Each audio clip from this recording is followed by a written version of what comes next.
Selamat pagi anak-anak semua, salam berjumpa kembali bersama saya Devi Sriwani Peranginangin dalam pembelajaran bahasa Indonesia. Nah, sebelum melakukan aktivitas kita setiap hari, ada baiknya kita tetap berdoa di rumah agar aktivitas kita dapat berjalan dengan baik. Nah, pada awal semester 2 ini, materi kita masuk pada bagian teks negosiasi. Tujuan pembelajaran kita pada hari ini adalah setelah mempelajari materinya, kalian diharapkan mampu memahami pengajuan, penawaran, dan penutupan dalam teks negosiasi. Harapan saya kalian tetap semangat dalam melakukan pembelajaran jarak jauh ini ya anak-anak. Oke, kita lanjut. Apa itu sebenarnya negosiasi? Apakah kamu sudah pernah melakukan sebuah negosiasi atau kamu sudah pernah mendengar apa itu negosiasi? Kemudian, apa itu tujuan negosiasi? Bagaimana proses pencapaian sebuah negosiasi?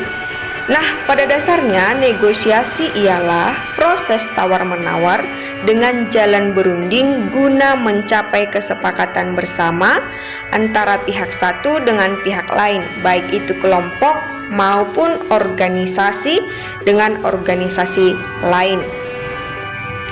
Tujuan sebuah negosiasi ialah mengatasi atau menyesuaikan perbedaan untuk memperoleh sesuatu dari pihak lain yang tidak dapat dipaksakan. Jadi tercapainya sebuah negosiasi itu tidak boleh dipaksakan, tidak ada unsur pemaksaan. Berikutnya, bagaimana proses pencapaian negosiasi? Dalam proses negosiasi terdapat perbedaan pendapat antara dua pihak yang berbeda.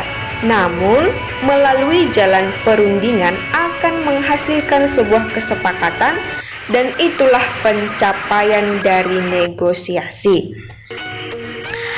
Kita masuk pada unsur-unsur negosiasi. Unsur-unsur negosiasi itu ada 4. Yang pertama, ada partisipan.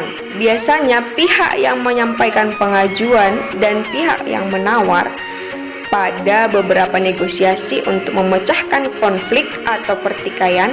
Ada partisipan ketiga yang berperan sebagai perantara.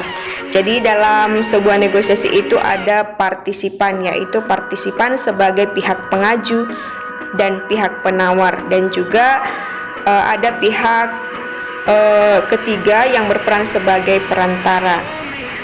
Berikutnya, yang kedua, unsur negosiasi yang kedua adalah adanya perbedaan kepentingan dari kedua belah pihak. Kalau sama-sama penting, ada sebuah kesamaan kepentingan, itu tidak akan terjadi sebuah pengajuan dan penawaran.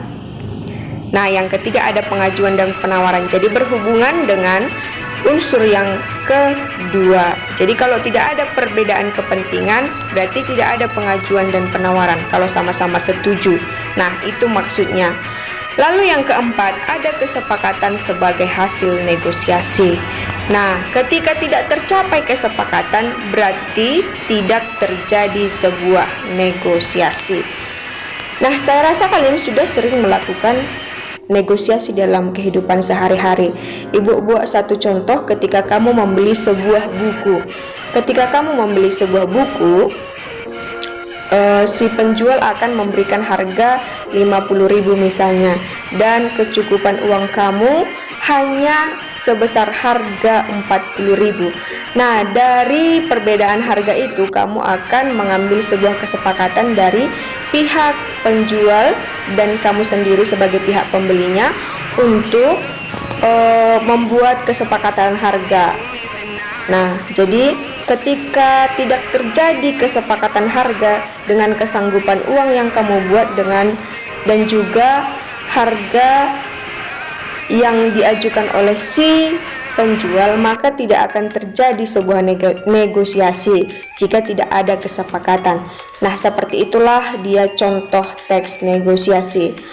Oke anak-anak, demikianlah perjumpaan kita pada hari ini, demikianlah materi kita. Semoga bermanfaat bagi kalian.